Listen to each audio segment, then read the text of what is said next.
O PPDG seguirá combatendo a violencia machista ás 24 horas do día e os 365 días do ano. Así o afirmou o presidente, indicando que só con feitos se pode acabar con esta lacra e destacando un paso máis neste camiño coa creación da Consellería de Igualdade, Unidade e Emprego. Xunto coa educación, o emprego son os dous pilares básicos onde se debe de sustentar as políticas de igualdade no século XXI.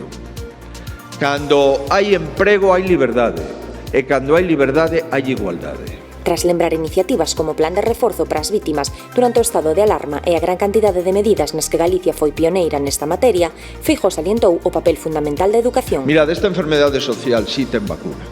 Esta vacina ten un nome que é a educación en liberdade, a educación despolitizada, a educación sin ideoloxías, a educación en formación. Ademais, abogou por traballar desde a unidade e o consenso. De feito, a comunidade xa ten activas o 60% das medidas encomendadas polo Pacto de Estado contra a Violencia de Xénero e prevé cumplir o 100% dos obxectivos.